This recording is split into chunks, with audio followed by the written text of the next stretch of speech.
So this is a Tektronix monitor scope. It's got XY inputs, so we've got a X and Y amplifiers and a Z amplifier, and on this side is the power supply section, and controls are here, minimal controls. Anyway, they were dirty, so I took them apart and cleaned them with some deoxide fader lube. And I've given the whole scope a good clean out, especially the resistors were covered in dust, and that was causing quite a smell when they warmed up, those big power resistors down there. Also on the back panel, the BNC sockets had sustained a damage, so I've straightened 3 of those up and they're all straight now, working good.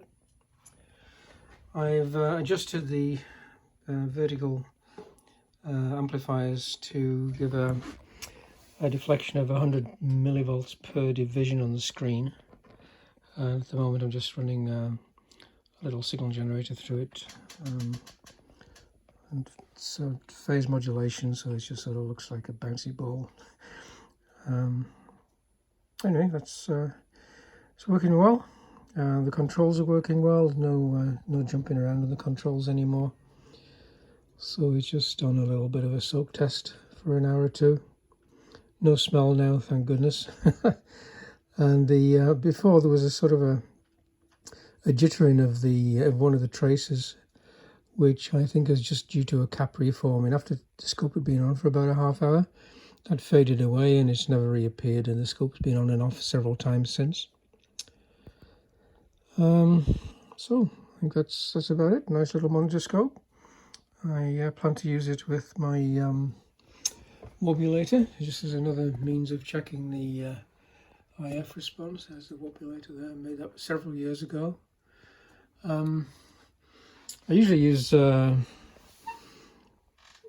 Packard 8601A sweep generator and its matching 8600 marker generator, or I use the spectrum analyzer facility in that test set, the HP test set. But I used to use the wobulator years ago, just with a regular scope, that Hitachi in the background there, and it used to work pretty well. But I saw this for sale for $10, and I thought, well, why not? Something to play with. And it's a real nice piece of kit. It's just a bit big. For XY modes though, cathode ray tube scopes are really the best.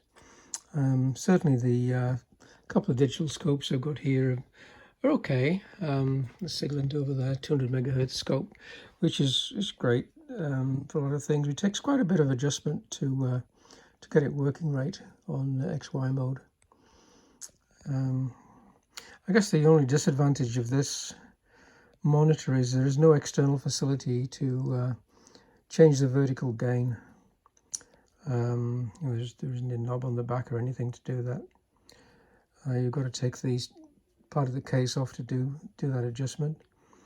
It can be varied between around about 70 millivolts per division and like a few volts per division.